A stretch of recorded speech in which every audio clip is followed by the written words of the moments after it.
Funcionando? Opa, boa tarde, gente. Obrigado à Cúpula pelo convite, pela escolha do ambiente, muito legal aqui. Está de parabéns, né? Alguns anos atrás, eu falava que a arbitragem no mercado imobiliário era o futuro. Hoje eu falo, é um diferencial competitivo. Por quê? Porque, por exemplo, né, a Quintandá, desde 2021, já adota a arbitragem nos seus contratos. E hoje eu estou com uma missão um pouco difícil, que é resumir um semestre de Direito que fala de arbitragem em 30 minutos, mas vamos tentar aqui, né? Então, explicando um pouco sobre o que é arbitragem primeiro, para nivelar o conhecimento de todo mundo.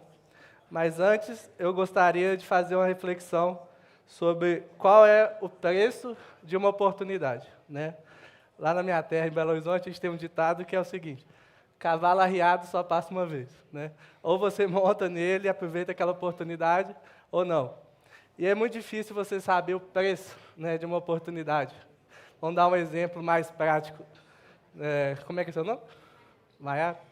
Quanto custa um fim de semana com as pessoas que você gosta? A oportunidade de passar na vida pessoal, né? E na vida profissional, quanto custa um bom cliente, né? Eu sou exemplo vivo de falar tranquilamente que um cliente pode ser o diferencial da sua operação, seguir ou não, né? A gente tem nos nossos negócios, nos meus negócios pessoais, clientes extremamente estratégicos que, se não fossem eles, muitos desses negócios não estariam de pé. E por que eu falo isso, né? Grande parte dos negócios de contratos de aluguel, aqui o foco é aluguel, mas compra e venda, de todos os ramos empresariais, não são fechados por um dos principais motivos é esse aqui. Qual é o problema principal do judiciário brasileiro? A morosidade dos processos, que eu nem preciso falar, né? Isso é um dado público, que um processo hoje dura em média 7 anos, está no CNJ. Né? A falta de previsibilidade por causa da grande capilarização do judiciário, né? A gente não tem uma segurança jurídica em alguns temas, vide prisão em segunda instância, né, que toda hora muda esse entendimento, no mercado imobiliário não é diferente. E muitas vezes o alto custo do judiciário. E isso faz o quê? Que grande parte aqui de empresários, antes de fazer um contrato, definem scores de crédito muito rígidos, definem critérios para fechar contratos muito rígidos, justamente por quê? Porque se der problema, o que aguarda é isso, né? E hoje a gente vai ver que existe uma alternativa que grandes corporações do mercado imobiliário já utilizam, que evita isso tudo aqui. E resolve do mesmo jeito por atribuição legal, né? Então, aqui, a arbitragem, ela pode ser esse diferencial no seu negócio, igual eu não arrisco dizer, eu tenho certeza que é um dos critérios mais estratégicos da Quintandá, por exemplo, de outros imobiliários que eu conheço, de seguradoras, né? E a arbitragem, basicamente, é o quê? É uma forma extrajudicial de você resolver um conflito. Como assim? Você vai resolver aquele problema sem submeter ao judiciário. Existem outros métodos, como a conciliação e a mediação. Mas qual que é o principal diferencial da arbitragem? Que ele não depende de acordo para ser resolvido, né? Então, na conciliação, na mediação, o conciliador ele precisa convencer aquelas partes a fechar um acordo para o problema se resolver. Na arbitragem, não. A arbitragem ela tem a mesma autonomia de um juiz no judiciário, né? Tanto que, a título de curiosidade, né, o único título executivo judicial que é proferido fora do judiciário é a sentença arbitral. Então, a gente tem um amparo legal, internacional, inclusive, porque hoje o tratado internacional que trata de arbitragem é um dos mais aderidos do mundo, ou seja, isso aqui a gente vai ver ali na frente. Então, igual está aqui, a arbitragem ela tem essa autonomia de impor a solução do problema, diferente dos outros métodos. Isso garante uma segurança na resolução do conflito de forma extrajudicial. E por quê, né? Então, por que eu vou arriscar ir para a arbitragem, a não ser o judiciário, né? Primeira coisa, agilidade, né? Na nossa instituição, por exemplo, a média de uma sentença para despejar alguém é de 30 dias, sendo que no judiciário a gente viu a média de duração de um processo é de 7 anos, e a média que a gente tem, um levantamento nacional, para liminares em ações de despejo, é de 8 a 10 meses. Então, você trocar 8 a 10 meses para uma liminar, que você precisa prestar caução, né, para desocupar o imóvel, com uma sentença, que não é uma decisão provisória, igual uma liminar, por 30 dias, 2 meses, já é uma vantagem gigantesca, que eu vou mostrar mais na frente, que nós geramos, eu fiz um levantamento antes de vir para cá, pedi minha equipe, que a gente gerou para as seguradoras e para imobiliárias que garantem o aluguel, uma economia de mais de 100 milhões de reais nesse ano e no ano passado. A especialização dos julgadores. Igual eu falei antes, o juiz, necessariamente, ele tem que ser um clínico geral, né, para todo mundo entender uma linguagem mais fácil. Como assim? O juiz do judiciário, ele tem que julgar vários temas, né? Ele não é especializado em mercado imobiliário. Tem uma água aí? Diferente na arbitragem, onde a gente consegue setorizar e definir os árbitros e as árbitras especialistas no ramo imobiliário. A terceira vantagem, que para muitos é estratégica, é o sigilo do processo. A arbitragem, diferente do judiciário, ela é particular, ela é privada. Então, os processos de despejo, de cobrança, eles não são publicizados. Então, isso dá uma vantagem para quem vai pesquisar sobre o nome da empresa, etc. Obrigado.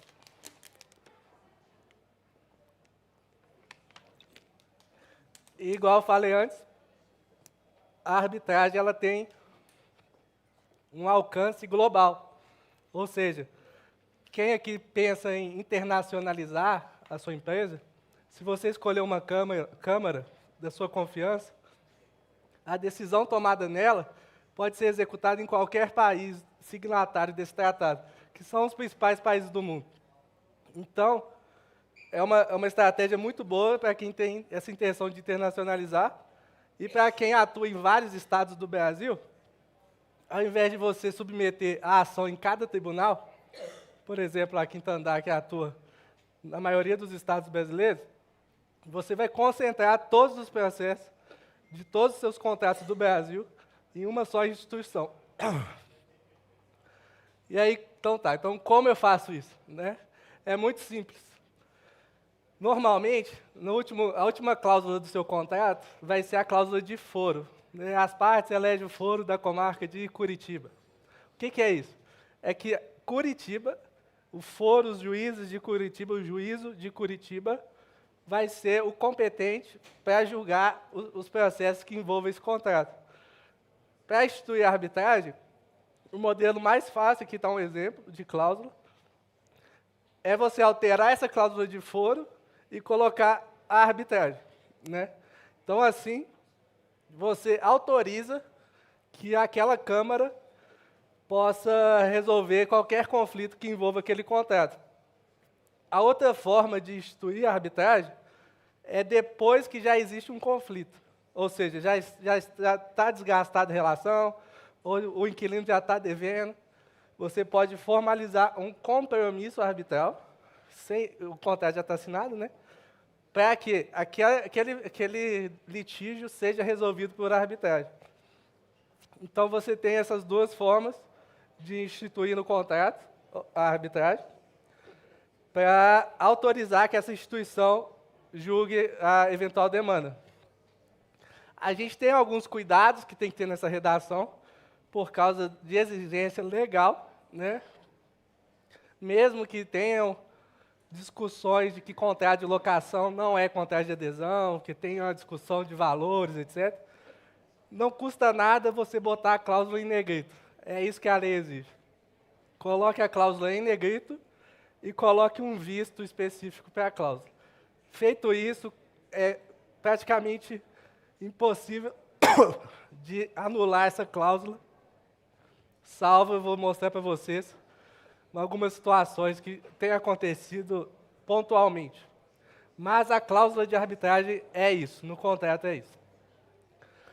Algumas estratégias que vocês podem usar na cláusula, muitas vezes a gente fica inseguro, né, porque nunca ouviu falar, a maioria das pessoas acha que a arbitragem é só de futebol, né, não é.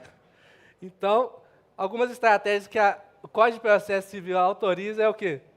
Você instituir uma Câmara Arbitral e, alternativamente, o Judiciário.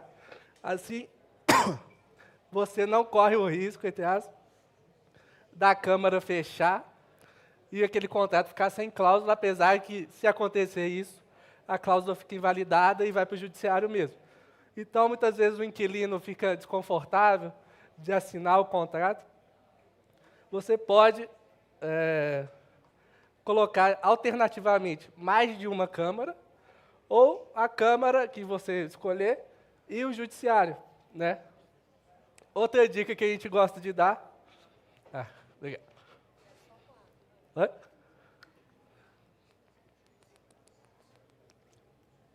A gente veio pessoal achando que ia estar frio, né? Aí...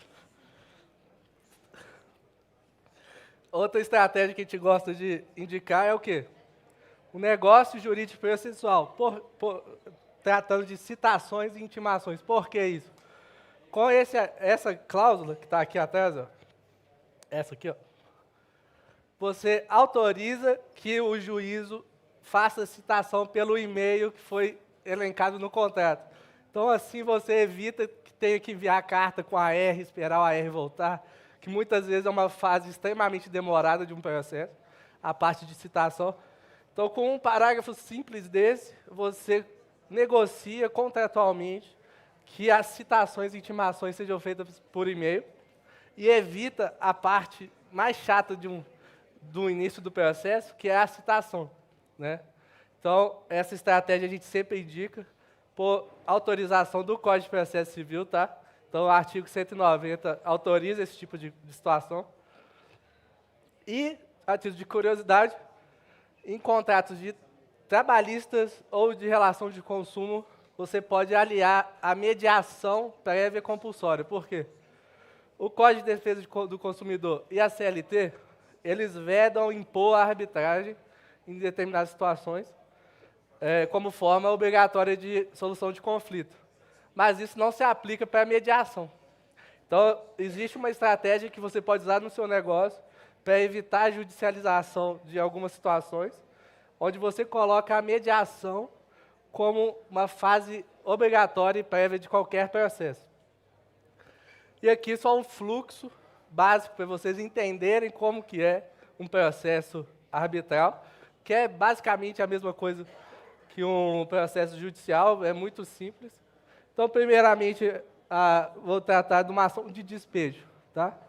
De rescisão do contrato com despejo.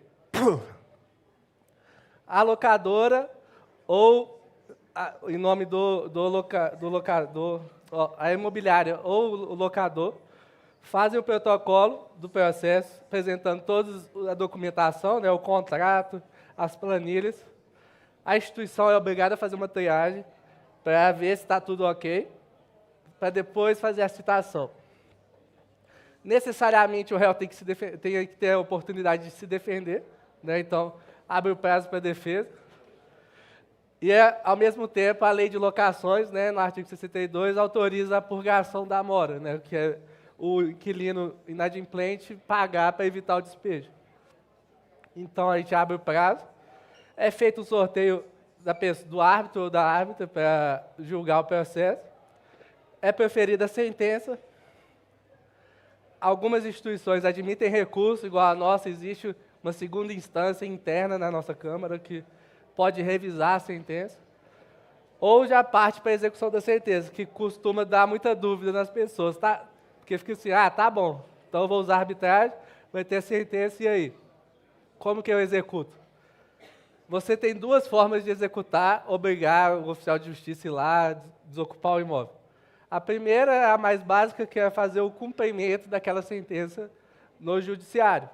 Então, você pula toda a fase de discussão do contrato e já parte direto para a desocupação. O juiz ou juíza que pegar esse cumprimento, ele não vai discutir mais nada daquele contrato, ele só vai mandar desocupar, é isso que tem que fazer. E a outra alternativa que desde 2015 foi criada, justamente por essa lacuna na lei de arbitragem que tinha, onde você ganhava e tinha que ir ao judiciário buscar a execução, que é a carta arbitral. Para quem conhece de carta precatória, que é quando um juiz comunica a outro juiz para praticar um ato, é a mesma lógica, só que é entre árbitro e juiz. Então, essa carta arbitral ela pode substituir o cumprimento da sentença. Por quê? Porque muitas vezes você só quer a desocupação. É um ato específico. Não é um processo discutindo várias coisas. Você só quer que desocupe aquele imóvel. Então, você pode pedir uma carta arbitral só para determinar a desocupação daquele imóvel. Então, essas duas formas, depois da sentença, são as que viabilizam a desocupação coercitiva do imóvel na arbitragem. Aqui eu vou trazer, na prática, né, algumas estratégias que, independente ou não de você usar a arbitragem, são estratégias que a gente gosta de ensinar para justamente otimizar o fluxo de desocupação e de processo. Que é o quê? Primeira coisa, pedir uma sentença parcial de mérito só sobre a desocupação. Porque muitas vezes, quando você vai ajuizar uma ação de despejo, ela é ação de despejo com cobrança de aluguel, é isso. Então você quer desocupar e cobrar. Com a sentença parcial de mérito, você consegue pedir a desocupação. Então, é preferida uma sentença só sobre a desocupação. E após realizar a desocupação, você apura, muitas vezes, danos no imóvel, né? Muitas vezes demora essa desocupação para acontecer. Então, o aluguel vencido naquele período. E depois pede uma sentença final só para condenar em todos aqueles valores que ficarem abertos. E por que pedir a sentença e não uma liminar? Porque a lei de locações exige uma caução para cumprimento da liminar. Enquanto uma sentença parcial, essa caução é dispensada, porque sentença tem natureza definitiva. Então, essa primeira estratégia é muito interessante de vocês adotarem, independente de ser arbitragem ou não, porque isso vai evitar que vocês prestem caução no caso de uma liminar, no caso de uma desocupação, antes do julgamento final. A segunda dica que a gente sempre dá é que peça a inclusão de ocupantes no mandado que for cumprido. Por quê? Muitas vezes o oficial de justiça vai chegar para executar aquela decisão e o inquilino não está lá, mas está a esposa dele, está o filho dele. E aí, se não está especificado lá, inquilino e ocupantes, o oficial não pode cumprir aquele mandado, tem que voltar e informar o juiz que o inquilino não foi encontrado, e essa forma aqui você evita esse problema, né? Aí a gente vai tratar um pouco sobre quem utiliza, né? Eu vou trazer alguns dados para vocês, o alcance, aonde você pode utilizar a arbitragem, e como utilizar, você já viu. Onde utilizar, qualquer tipo de contrato admite a arbitragem. O que a lei trata é o quê? A arbitragem é cabível em relações de direito patrimonial disponível. O que é isso?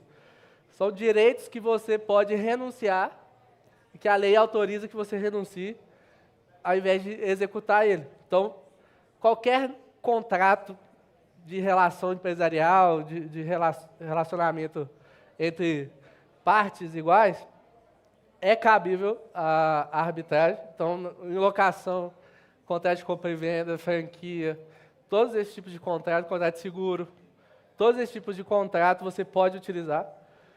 Eu já trouxe aqui, a convenção é a Convenção de Nova York de 1958, né? Então é bem antiga, que autoriza a execução das ordens arbitrais proferidas em qualquer dos países signatários. E aqui eu trouxe alguns exemplos, né, de instituições que utilizam a arbitragem, né, inclusive a nossa instituição, a Quitandá e a Yuca, que é muito diferente de negócio, né? E, igual eu disse, a gente fez um levantamento essa semana onde a gente gerou uma economia, tanto para imobiliárias que garantem o aluguel, quanto para seguradoras de mais de 100 milhões de reais, justamente pela rapidez na desocupação do imóvel. Então, você não vai esperar 1 ano, 10 meses para desocupar. E segundo, as custas que você paga, que é um detalhe muito importante que a gente fica, às vezes, empacado, né? A gente fala assim, a arbitragem é legal, etc., só que é muito caro. Não. Hoje existem instituições que viabilizam o acesso. Então, por exemplo, a nossa instituição, que a custa dela é fixa, independente do valor da causa, e para ações comuns é R$800, né? Então, assim, é muito mais barato que vários tribunais de justiça. Outras instituições também são extremamente acessíveis. E isso, igual eu disse, não é o futuro. É um diferencial na operação de qualquer empresa. Porque, especialmente no mercado imobiliário, as seguradoras, por exemplo. Uma seguradora que demora 10 meses para desocupar, contra uma que desocupa em 2 meses, qual é a taxa que ela vai conseguir oferecer? Muito mais vantajosa, né? Porque a despesa dela vai ser menor. E aí eu venho, né? Porque nem tudo são flores, inclusive aqui, justamente pela capilarização do judiciário, né? Eu vou trazer 2 exemplos principais que a gente já viu acontecer. O primeiro é reconhecimento de relação de consumo no contrato de locação. Eu, Daniel, alugo meu imóvel para a Suzana. Isso não é relação de consumo, porque nós somos partes iguais, né?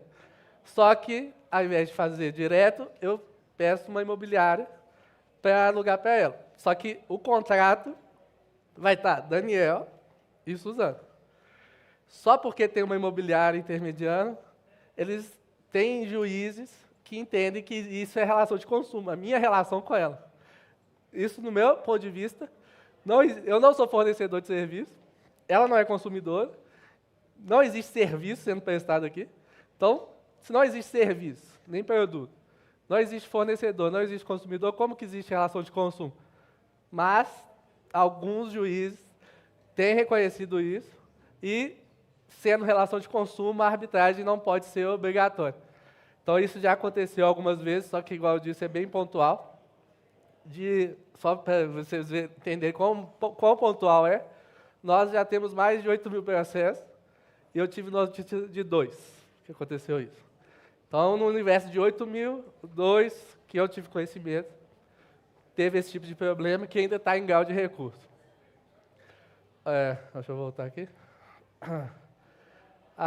O judiciário, em algumas situações, ele anula a cláusula de arbitragem por não cumprir a lei, igual eu disse, que tem que estar em negrito, tem que estar com visto específico. Então, por um Ctrl+N que não foi feito no contrato ali, é anulada a cláusula. Então, não custa nada pôr a cláusula em negrito, né?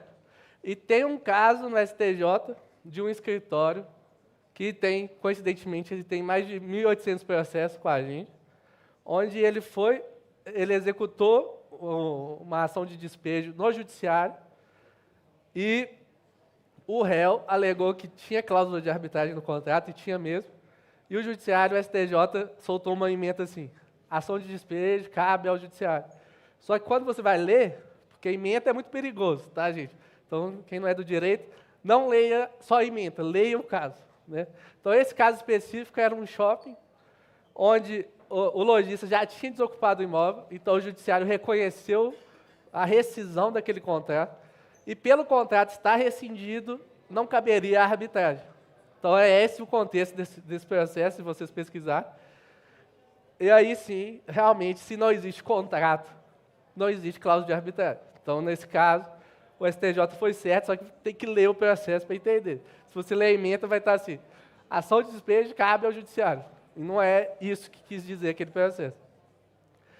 Então, como blindar, né, que é o tema, a operação com a arbitragem, mesmo com esses problemas aqui? Igual eu disse, a arbitragem, há uns 4 anos atrás, era o futuro do mercado imobiliário. Hoje é um diferencial competitivo. Eu estou falando aqui agora que o Dispute Board é o futuro do mercado de locações. Por quê? Esse é um mecanismo que já existe nos Estados Unidos, no Japão, há muitos anos, e só agora, ano passado, foi incluído em uma legislação, que é a Lei de Licitações nova, que é o Comitê de Disputa. O que é isso? Dispute Board ou Comitê de Disputa é um comitê formado no início do contrato, então você já assina o contrato formando esse comitê de árbitros e árbitras que vão ser responsáveis por fiscalizar aquele contrato. E com o Dispute Board você consegue evitar todos esses problemas pontuais que eu disse antes. Por quê? Porque é como se a arbitragem já começasse junto com o contrato. Ela não vai depender de cláusula no contrato, não vai depender de nada disso. Então, esse comitê de juízes e juízas arbitrais, né, vou falar um termo mais para facilitar, desde o início do contrato, você assinou o contrato, já entrega esse contrato para esse comitê. Então, esse comitê, que é o competente até mesmo para declarar a rescisão do contrato, para falar assim, desocupa agora, ou manda bloquear a conta, etc. Esse comitê ele é formado desde o início do contrato, e isso evita essa discussão de cláusula, essa é relação de consumo, não é, etc, etc. E a gente tinha um risco, eu tinha muito desconforto de falar antes de Dispute Board, apesar de que no mundo corporativo internacional ele é muito utilizado, porque no Brasil não tinha nenhuma lei que falava dele, né? Eu não sei se você conhece a CCR, que é uma concessionária, ela já utilizou e teve juiz que falou que não tinha validade esse tipo de alternativa. E agora, com a nova lei de licitações, a gente fica mais tranquilo de falar, olha, existe na legislação brasileira a previsão de você resolver problemas contratuais com o Dispute Board. Então, particularmente, Daniel, acho que no mercado imobiliário de locações é o mecanismo mais eficiente de solução de conflitos. Por quê? Porque você, desde o início do contrato, já está na mão de um juiz, da juíza, que é o responsável por decidir qualquer problema. Então, seja cobrança, seja despejo, seja desvio de finalidade do imóvel, seja qualquer outra situação que envolva o contrato de locação, ele já está dentro de uma discussão com um juiz ou juíza que vai ser o responsável. E aí fica a seguinte pergunta, né? Tá, mas quanto que custa isso? Né? Na nossa instituição, por exemplo, o valor máximo que a gente cobra é de 2% do valor do aluguel para manter esse Dispute Board. Mas a gente tem conhecimento de outras instituições, de câmaras que atuam no mercado internacional, de valores muito mais altos, né? Então, depende muito do valor envolvido. Mas, como a gente está tratando de locações, em média, de 0,5% a 2% do valor do aluguel fica para custear esse comitê que, desde o início, está fiscalizando aquele contrato. E como implementar, igual eu disse ali, é semelhante a instaurar uma arbitragem, porque na hora de assinar o contrato, você já institui esse comitê, que vai ser responsável por fiscalizar esse contrato. E, obviamente, precisa estar em consenso entre as partes, mas ele pode ser instituído em contratos que já estão em vigor. Então, esse pode ser um diferencial para conversar com o inquilino, né, de falar assim, olha, desde o início, o seu contrato está na mão do juiz, que, ao invés de ser uma empresa de cobrança, que vai cobrar o locador de alguma reforma, que é de competência dele, por exemplo, vai ser o próprio juiz que tem a competência de mandar isso. Então, você troca a mentalidade e viabiliza muitas coisas, muitas soluções de conflito muito mais rápido, né? Então, eu fico, né, meu tempo está acabando aqui, eu fico com o seguinte questionamento, né? Um dia ou dia 1, na desjudicialização da sua empresa, né? Um dia eu vou colocar arbitragem ou não. Hoje é o dia 1, a partir de hoje, eu não vou submeter meus contratos mais ao judiciário e vou adotar o que grandes corporações já adotam, né? Então, aqui fica o QR Code para quem tiver alguma dúvida, acessar nosso site. E a gente fica à disposição, né? Nossa equipe está aqui para tirar a dúvida e qualquer situação. Então, muito obrigado, viu, gente? Bom.